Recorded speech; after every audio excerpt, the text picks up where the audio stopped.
Minä olen Vehviläisen Päivi ja minä osallistuin Legastil Oyn kanssa simulaattoriharjoitteluun. Pelottava sille, että oli aika iso kuitenkin vehe sille alla, että ei nyt ihan ensimmäisenä tullut mieleen silleen painaa kaasua pohjaan, eikä siinä oikeastaan mitään uskaltanut tehdäkään. Tuntui niin kuin, että se lähtee alta suurin piirtein heti ja kaatuu.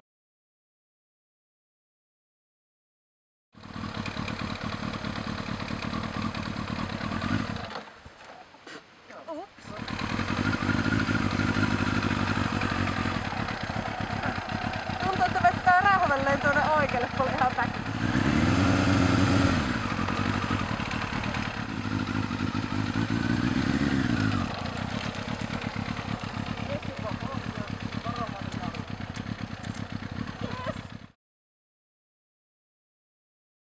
No se, että se ei ollut heti siitä kaatumassa, niin se teki niinku siitä hommasta paljon varmemman ja semmoisen, niinku, että sen tavallaan pystyi keskittymään siihen, että missä ne, niinku ne ohjainlaitteet on ja mistä löytyy mitäkin ja niinku, että miten se kaasu, miten herkkä se on ja kytkimen niinku se tuntuma ja semmoiset asiat oli tosi hyvä opetella siinä simulaattorissa.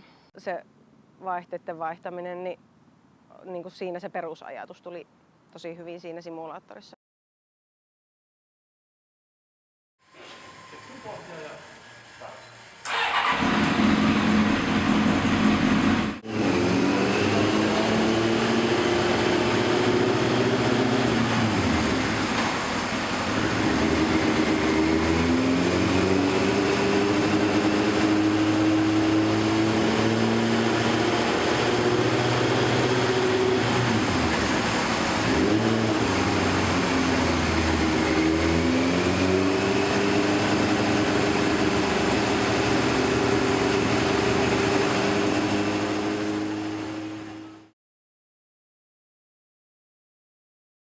No sehän onnistui ihan tosi paljon paremmin sitten.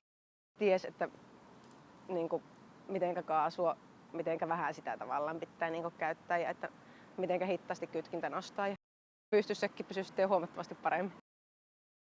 Hidasajon opetteleminen, niin se on ihan tosi vaikea niinku tälleen näin ilman sitä simulaattoria, mutta siinä sitten tavallaan kun just se, että kun ei tarvitse pelätä sitä kaatumista, niin on paljon mukavampi lähteä niin kuin tavallaan kokeilemaan sitä kytkintä, että mistä kohti se ottaa.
No varmasti semmoisilla ihmisillä, mitkä ei ole aikaisemmin ajanut niin kuin millään oikeastaan kaksipyöräisellä, niin semmoisille on varmasti ihan eniten sitä hyötyä.